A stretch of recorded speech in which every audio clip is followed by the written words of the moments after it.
Hari ini kita akan membahas harga Bitcoin, Ethereum, dan XRP. Hadirin sekalian, apakah kita akan segera melihat koreksi harga Bitcoin ke arah $60.000 dan akankah pasar kripto berbalik arah setelahnya atau pembalikan pasar kripto ini akan terjadi dalam waktu dekat? Mari kita mulai dengan harga Bitcoin, lalu bahas transaksi baru dan beberapa peristiwa yang akan memicu pergerakan besar di pasar. Semayani di video sebelumnya kita membahas pola bendera yang terbentuk di sini dan sekarang kita lihat apakah harga Bitcoin bisa naik dari garis ungu ini atau justru menembusnya mungkin hari ini juga dan memulai koreksi setidaknya ke arah $60.000. Bahkan mungkin harganya bisa turun ke 40.000. Mari kita bahas hal ini secara mendetail sekarang. Saya akan tunjukkan di awal bagaimana pola bendera bekerja, lalu kita bahas peristiwa ekonomi. Saya juga akan tunjukkan pergerakan Bitcoin dan membahas transaksi baru. Lihat begini cara kerja pola bendera secara teori. Harga turun, membentuk bendera, lalu turun lagi. Ini contoh bendera lain dan ini contoh segitiga. Harga turun, membentuk segitiga, lalu turun lagi. Sekarang kita perlu membahas zona dukungan. Ini perlu diulang karena kalian akan membutuhkannya jika terjadi koreksi. Lihat tuh, zona support yang bisa Anda lihat di sisi kanan yaitu garis biru dan kuning. Garis itu berada di antara 55.000 dan $45.000. Di 55.000 itu berakhir dukungannya dan dukungan besar berikutnya dimulai di 45.000. Artinya antara 55 dan 45.000 dukungannya sangat kecil. Apa artinya ini? Artinya jika kurs mendekati 55.000 dan menembus $55.000, maka kurs bisa dengan sangat cepat berada di 45 dan $40.000. Lihat coba tanggal 5 Juni hari Jumat data pengangguran akan dirilis. Ini peristiwa penting karena data ini dipantau oleh Federal Reserve. Agar kurs naik, kita butuh data pengangguran naik, artinya agar Federal Reserve menurunkan suku bunga, pengangguran harus naik. Inflasi juga harus turun. Data inflasi akan keluar pada tanggal 10 Juni. Ditambah lagi topik Amerika dan Iran sangatlah penting. Ini adalah topik yang paling utama. Topik inilah yang akan membuat kurs bergerak secara signifikan. Jika mereka bisa berdamai, itu akan menjadi sentimen positif. Jika mereka tidak bisa segera mencapai kesepakatan, itu bisa menjadi sentimen negatif. Hal ini perlu diperhatikan. Di video sebelumnya saya diminta menunjukkan indikator apa yang saya pakai. Anda bisa melihatnya di sini. Kita tidak akan membahas cara kerjanya sekarang karena videonya akan jadi terlalu panjang. Tapi saya akan tunjukkan cara kerja formasi bendera, yaitu bagaimana menentukan target kemana arah harga Bitcoin atau bagaimana memahami di mana harga Bitcoin akan berhenti jika terjadi koreksi dari formasi tersebut. Anda bisa melihat garis-garis kecil dan garis-garis besar. Lihat, ini garis besar, dan ini garis kecil. Di sini harga Bitcoin mencapai targetnya dari segitiga ini. Ini akan berguna bagi Anda di masa depan. Jadi dengarkan, saya tidak akan menjelaskannya terlalu lama. Singkat saja. Lihat, target kecil. Lebih baik kita mulai begini. Biasanya dari formasi seperti ini, harga turun, katakanlah terjadi koreksi sekitar 80%. Ada pengecualian dan harga bisa saja benar-benar naik. Dan seperti yang Anda lihat di sini ada garis kecil. So, apa yang diperlukan untuk ini? Ya, di sini perlu menembus garis putih itu. Ingat saya sudah katakan di video sebelumnya, transaksi baru lebih baik dibuka saat harga menembus garis putih ini ke atas karena seperti yang Anda lihat, harga dari garis putih ini justru turun. Jadi kita ambil target kecil untuk berjaga-jaga jika harga naik. Bagaimana cara menentukan target kecil ini?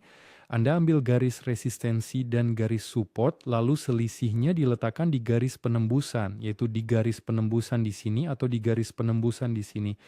Jadi lihat, target di sini adalah 59.900, yaitu selisih antara garis ini dan garis ini. Di sini cara kerjanya sama, garis atas, garis bawah, dan disinilah selisihnya. Dan lihat, kurs mencapai target pertama. Jadi ini adalah titik potensial di mana kurs bisa berbalik arah. Bagaimana cara mengukur target besar? Target besar diukur dengan cara berikut. Anda ambil titik tertinggi, tepatnya titik tertinggi, tempat koreksi dimulai, dan titik terendah. Mungkin di titik inilah tempat tertingginya, tapi ini perlu dijelaskan secara rinci. Ini akan memakan waktu yang sangat lama, jadi saya jelaskan secara singkat saja. Di sini hal itu terlihat jelas. Anda ambil titik tertinggi dan titik terendah, lalu selisih yang didapat di sini, Anda pindahkan ke sini dan Anda dapatkan target kedua. La sonosulan di selisih coax di sini bawah, jadi di sini titik terendah dan di sini titik tertingginya. Lalu bagi Anda pastikan target perkiraan sukan. Jadi lihat, target dari segitiga itu ada di sini $45.000. Ingat, saya tunjukkan bahwa ada dukungan antara 45 dan $40.000, tapi antara 55 dan 45 tidak ada dukungan. Nah, di sini tidak ada dukungan. Jadi jika harga menembus 55, ia akan sangat cepat sampai di sini. Dan target akhirnya, yaitu garis potensi pembalikan arah global berada di sini, yaitu 34.000. Namun ini tidak akan terjadi seketika, bukan dalam satu hari. Jadi ini bisa berlangsung selama 1, 2, atau 3 bulan. Nah, jadi itu adalah target perkiraannya agar Anda paham. Nah, mengenai harga Bitcoin saat ini, seperti yang Anda lihat harganya sedang berada di garis ungu. Jika dia menembus garis ungu ini, nah, dan Anda melihat konsolidasi terjadi di sini, dan itu artinya kemungkinan koreksi langsung meningkat, dan saat itulah target akan berperan. Jadi kemungkinan koreksi memang sudah sangat besar, katakanlah 80 atau 70%, ditambah jika kurs berada di bawah garis ungu ini, itu menandakan akan terjadi koreksi. Dengan kemungkinan besar itu akan terjadi. Namun dari sini bisa saja terjadi pembalikan arah dari garis ungu ini kembali ke garis putih. Apa yang diperlukan untuk itu? Kemungkinan besar Amerika dan Iran harus berdamai. Namun saat ini situasinya tidak terlihat seperti mereka bisa mencapai kesepakatan. Jadi jika tiba-tiba kurs naik, disinilah garis resistensi pertama. Ya, ini adalah titik potensial di mana kurs bisa berbalik arah. Di sini juga bisa menjadi garis resistensi. Ini juga titik potensial di mana kurs bisa berbalik arah. Dan garis putih itu sendiri juga merupakan potensi pembalikan ke bawah. Ini penting untuk dipahami. Pada dasarnya itu saja. Di sini kita perlu menunggu apakah akan terjadi penembusan sekarang. Jika sesuatu siap menetap posisi touch, Anda nggak perlu terlalu khawatir. Ya, saya pribadi tidak akan membuka posisi beli sekarang, karena ada kemungkinan besar akan terjadi koreksi. Dan masalah berikutnya adalah di mana kurs akan berbalik, tapi itu akan kita bahas nanti. Lihatlah bagaimana pergerakan harga Ethereum. Di sini sedang terbentuk pola bendera. Cara kerja formasi bendera sudah saya jelaskan tadi. Ditambah lagi kita harus paham bahwa Ethereum bergantung pada Bitcoin. Jadi lihat ada target kenaikan di sini.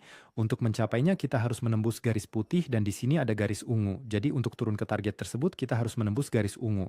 Namun kita tahu bahwa Ethereum sepenuhnya bergantung pada Bitcoin. Artinya jika sekarang Bitcoin menembus $72.000 ke bawah dan terkoreksi, maka kita akan mencapai target pertama yaitu di sekitar $1.600 dan target kedua di sekitar $800.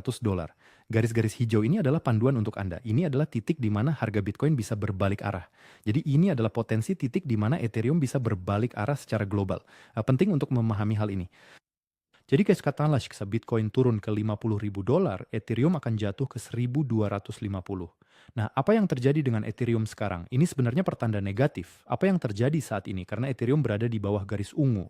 Namun kita tahu bahwa kita harus memantau Bitcoin terlebih dahulu. Dan Bitcoin belum menembus garis ungunya. Jadi kalau tidak ada Bitcoin, kita bisa bilang, oh ya kemungkinan besar kita akan mengalami koreksi. Karena harganya telah menembus level support ini. Lihat apa yang terjadi dengan harga XRP. Di sini kita juga membentuk pola bendera. Bisa juga dikatakan ada pola segitiga. Di sini Anda bisa melihat target ke atas dan Anda bisa melihat target ke bawah. Cara kerja formasi segitiga sudah saya jelaskan. Jika harga menembus garis ke atas, maka kita akan mencapai target di $2 tersebut. Tapi kita tahu bahwa XRP sepenuhnya bergantung pada Bitcoin dan fakta bahwa Bitcoin turun dari $82.000, dari sinilah Bitcoin turun dan XRP pun ikut turun bersamanya. Jadi XRP sepenuhnya bergantung pada Bitcoin. Apa yang terjadi dengan harga XRP saat ini adalah pertanda negatif. Mengapa? Karena XRP berada di bawah garis dukungan ini. Target harga XRP ada di sini 82 sen dan target berikutnya adalah 57 sen. Jadi Anda bisa melihat garis-garis hijau ini adalah potensi titik balik XRP, tapi itu semua bergantung pada Bitcoin. Jadi jika Bitcoin turun ke $50.000, XRP akan mencapai 66 sen. Ini adalah panduan untuk Anda. Ngomong-ngomong, tolong jangan lupa untuk menyukai video ini dan berlangganan jika Anda belum berlangganan. Itu sangat membantu saya. Jadi di sini kita harus memantau harga Bitcoin terlebih dahulu, selalu pantau harga Bitcoin sejak awal. Itu akan menjadi target pertama. Di bawah sana terdapat target kedua. Seperti yang saya katakan, pergerakan ini pada dasarnya adalah pergerakan negatif yang sedang terjadi sekarang. Namun pergerakan selanjutnya akan bergantung pada Bitcoin. Jadi dalam beberapa hari ke depan kita akan melihat hasilnya, kemana arah Bitcoin. Apakah Bitcoin menembus garis ungu ke bawah atau dari garis ungu harga Bitcoin? Lihat saya ulangi, ini sangat penting. Isu yang berkaitan dengan Iran dan Amerika itu penting. Mereka harus berdamai. Kurs akan bereaksi terhadap peristiwa ini. Bisa saja mereka tidak mencapai kesepakatan dalam waktu dekat. Data inflasi itu penting, akan keluar minggu depan, dan data pengangguran juga penting, akan keluar akhir minggu ini. Namun seperti yang saya katakan, topik utama yang berpengaruh adalah Amerika dan Iran. Jadi harap berhati-hati. Semoga malam Anda menyenangkan. Jangan lupa untuk menyukai video ini. Sampai jumpa. Dadah.